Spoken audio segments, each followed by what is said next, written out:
The whispering forest, deep in the heart of West Africa, beyond the rivers and rolling hills, lay the village of Bantama, place where the elders' warnings were never ignored. Just outside the village stood the whispering forest, a place where the trees spoke at night.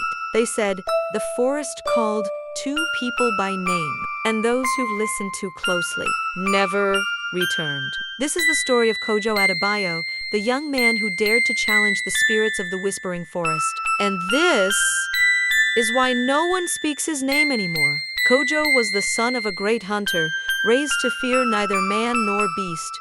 He had heard the stories all his life of travelers who disappeared, of whispers mimicking the voices of the dead, of spirits that lured people into the trees, never to be seen again. But Kojo did not believe in ghosts. Determined to prove the legends false, he took his father's talking drum and a small recording device, a rare gift from a trader in the city. Under the full moon, he stepped into the whispering forest.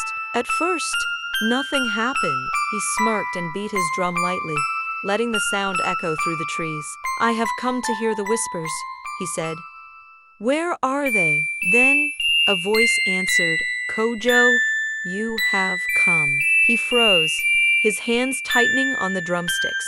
The trees had spoken. The voice was soft, familiar. It sounded like his mother. "Mama," he whispered. But his mother was back in the village, asleep. A chill ran through his bones.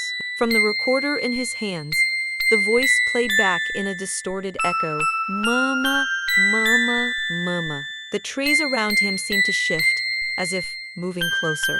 Then another voice, "Kojo, come home." It was deeper, firmer, his father's. The sound came from behind him.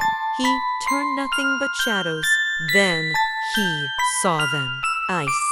Dozens of them glowing like dying embers, peering from behind the trees, watching, waiting. His heart pounded.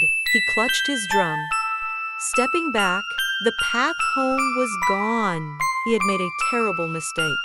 The forest was alive, and it wanted him. The whispers grew louder, overlapping in a chorus of voices. Some were crying, some were laughing, some were screaming. Kojo turned and ran. Branches clawed at his skin. His legs burned. The whispers followed, whispering his name, calling him deeper into the forest. Then, silent, the forest stood still, and Kojo was gone. All that remained was his talking drum, lying at the edge of the forest. At sunrise, the villagers found the drum. It was still warm. They brought it to the elders, but no one dared to touch it. Then, the drum began to play by itself. Soft, slow beats like a heartbeat, then whispers rising from the air. Kojo's voice. "I should have listened." The elders ordered the drum to be burned, but on certain nights, when the wind is still, the forest still whispers. And if you listen too closely, you might hear your own name. Would you listen, or would you run?